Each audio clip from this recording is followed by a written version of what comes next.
hali a kai wa masu hali, kuma shi muka gani yanzu. Wannan gwamnatin ba abin da ta yi sai taimakawa wanda suke yaƙata da kuma wanda suke makiya, wanda suke ta nuna cewar su masoya ne. Gashi yanzu ma gabaki ɗaya an ɗauki mulkin an basu, kuma haka suke so, haka suka shirya. Wannan aikinmu ne da ku, mu zo mu tsaya mu kare mutuncin al'ummanmu. Idan ba mu haka ba to ko shakka babu Allah ma ba zai kyale mu ba. Wannan aikinmu ne, ba aikin malamai ba ne, ba aikin sarakuna ba ne, ba aikin civil service ba ne, ba aikin kowa ba ne. Aikinmu ne na siyasa, mu je mu kare mutunci da darajar al'ummanmu. Musamman nan Kano sun mana duk abin da ya kamata su yi mana. Yau da ake cewa bal ta dawo raganmu, abin da za su yi mana duk sun yi. Sun zaɓe mu duk inda ake cewa duk ƙarya ne, ka ce wai ga wani kunci tsanya wane ne guri kaza dan mata, duk ƙarya ne. Za mu je kotu, amma matsalar shine kotun ma mun ga sai da ake zuwa kotu, amma duk da haka za mu tafi. Za mu je mu kai ƙara kuma a ci gaba, kuma in Allah ya yarda wannan tafiya ta mai za ta kawo gyara na wa'annan gurare a Najeriya.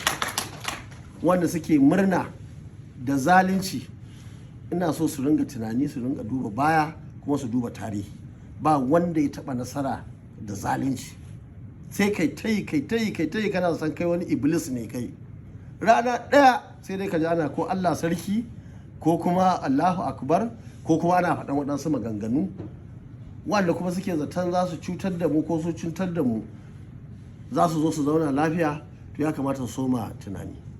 Saboda haka nake godewa Allah da ya bamu yawan rai da lafiya, muke ta ganin wa'annan zamanoni, zamanan da mutane suke zalunci kuma ba ma a so a faɗa. Yan mutane kalilan tsiraru ana ɗiban kuɗi ana ba su cikin dare da sunan su ne shugabanni na sashi, suna ta cutar da al'umma. Muna addu'a duk wani mahaluki wanda yake a zuciyarsa da niyyar ya cutar da Kano ko Arewa, to Allah ya mayar da wannan cuta kansa. Ko muna fatan ku je ku jajirce. Kuna da aiki da yawa, ƙasa ta gurɓace, wani ma sai ce ba ma ƙasar. Kuna gani dai a jihar Kano, a idan wa'annan mutane, wani mutum ya fito ya tafi ya wuce gaba an harba mutane, mutum 16 ya mutu, sun mutu. Jiyan nan na je na tarar da tudun wada, mutane inda ka san babbakar ka sa akuya ko wani abu a cikin wuta za ka yi babbaka, haka suka babbake. Saboda tsabar zalunci. Wanda aka kama ba ma wai wani abu ne aka yi da daddare ba, ido na ganin ido aka kama, aka je aka yi wannan abubuwa. Duk ga wanda suka yi, amma yau duk an saki kowa saboda mulkin azzalumai. An sake shi wanda ya kashe mutane. Mun taɓa ganin irin wannan ba a tarihin duniya. Ka kashe mutum a tafi a kai ka kwana 2, sai a baka beli ka tafi ma ka cike takardun ka dawo da su. Wannan in haka ake yi, ba wani mutum da yake zai ce ba cikin haɗari. Babu shi. Ko me kai, saboda mun ga chief of defense staff wanda ka iya cewa tsaron ƙasar ma gabaki a hannunsa yake, duk wata wuta a hannunsa take a Najeriya. Ya gama an ji an tare shi a hanya, an buge shi ya mutu, an harbe shi. Mu a irin wannan muna ganin tana da alaka da irin abubuwan da kansa shi watakila kansa ya shuka, ko kuma wani ya shuka shi ne da ya girba. Duk ƙasar da ba shari'a ba adalci to ba ƙasa. A kashe mutum fa 16, wani ya kashe shi kadai, ya ƙone ofis, ana kallo saboda shi ɗan APC ne, ba wani mabu nan, ba damuwa. To mu muna ganin kowa ya jira tasa. Ba yadda za ka shuka karangiya ka cire alkama, ba zai yi ba. Shari'a ta gurɓace, komai ya lalace, kowa ya zura ido, babu maganar gaskiya.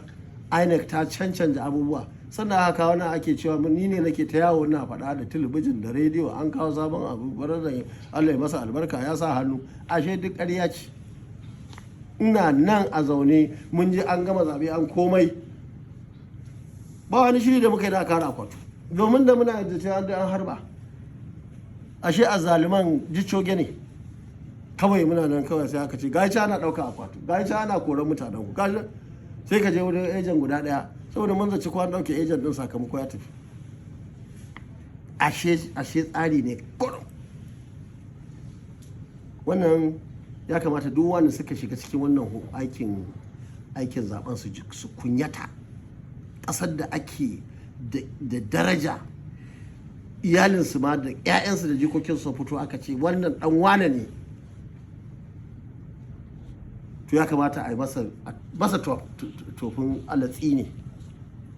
Amma Najeriya ke nan za su yi banka sun samu kuɗi an zuba musu daloli, sun ba da kwangilar tsawo kaza da waye, sun yi kasaita za su zo a ba su sarautar gargajiya, a ba su sarauta national honors, su ne suka yi aiki. To duk wannan suna zaton wai sun sha, su shi kawai na ba. Allah duk sai ya biya kakkama su. Wannan jinin mutum 16 yana nan a hannunsu, tun daga kan shugaban ƙasa da duk wani wanda yake ya kamata ya ɗauki mataki a kai. Jinin mutum 16, in ma ka tara da waɗansu guraren banda na tudun wada, an kashe mana mutum 20. Mulki kenan irin na Najeriya. Ba da ya damu, suna can suna cin salad, suna cin daɗi. An ga hoton a social media, an sa ma a talabijin, an sa waye, duk wannan ba komai bane. Jinin talaka ba komai bane a gurinsu. Jinin 'ya'yansu ne, in yi accident aka ce gashi can to fa ba zama, da shafaffe da mai ya samu matsala, saboda haka kar kowa ya kwanta a fito sai an na samu lafiya. Amma yan talaka ga su nan, sun zama kamar kaza, buge su a yanka, kowa yi gaba, a saka su a kabari a rufe a yi gaba. To ni na hango matsaloli da yawa a ƙasa, kuma na tabbata shi kansa Muhammadu Buhari zai san ni kwakwalwata ta musamman ce. Tun da dai na kwankwasa gilashin motarsa na ce wannan Buhari na cikin haɗari, na ce a bincika min a gani yana da bulletproof, aka ce bai da ita. Cikin mako 2 na sa aka shigo da bulletproof ɗin nan, aka zo yana cikin wannan bulletproof ɗin. Duk abu na san in target ne shi, na san kuma in aka same shi ba ma wai kashe shi ne matsalar ba, fitina sai za ta tashi a ƙasar nan. Cewa za a yi gwamnati cewa wannan lokacin ta shirya, kowa ma ba zai yarda ba a arewa. Muka saya, aka je aka yi asidan, ya bugo min waya ce duk kewaye da shi an mutu, su kaɗai ne wanda suke cikin wannan mota ba su bai mutu ba. Abin sa nake faɗa don ya riga ya fito da magana ne. Ya ce da ni mai kyauta ne. Ani mai kyauta na biyu ne, inda miliyan 1000 na bashi ya kai gida ya ajiye, ana yanzu ba shi. Ai bai tunani ne, haka ya kamata ya ce Rabi Kwankwaso akwai tunani. Ba kuɗin mota ce ba, tunanin in kwankwasa ma ne na ji ba bulletproof ba ce, na ce ya saya. To mahimmancin wannan shawarar ba kaɗan ba ne. Saboda haka wanda suke zaton za su ɗauki wannan shawara da muke bayarwa na cewar muna tinkara halaka a Najeriya, to su je su ɗauka mu gani. Mu dai mun riga mun fito, za mu tsaya mu yi abin da ya dace a yi a Najeriya. Mu ba da shawara inda za mu ba da shawara, kuma mu taking action a matsayinmu na 'yan hamayya, mu yi abin da ya dace domin mu kare daraja da mutuncin mutanenmu. Saboda haka muna gode muku kwarai da gaske, ku da kuka yadda ma kuka shiga cikin tsarinmu na cikin wannan jama'iyya. Kuma muna gode muku da kuka yadda kuka tsaya takara, muna gode muku yadda kuka tsaya kuka jajirce, aka samu wannan sakamako mai kyau. To saura mun wanda ya fi wahala shine rike aiki. Rike aiki shine ya fi wahala. inda za ku je ku kare mutuncinmu da darajarmu a matsayinmu mu na marasa aikin yi a cikin wannan shekaru. Ya zama wajibi ku tsaya ku ɗauki mataki da zai tabbatar da cewar mutuncinmu da darajarmu a kulle halin kun tsaya shi da aikin. Mun sani dole za a shiga gargada. Wannan gargadar Allah kaɗai sai da za ta kai mu gaba ki daya. Saboda haka mun gode, jama'a, assalamu alaikum.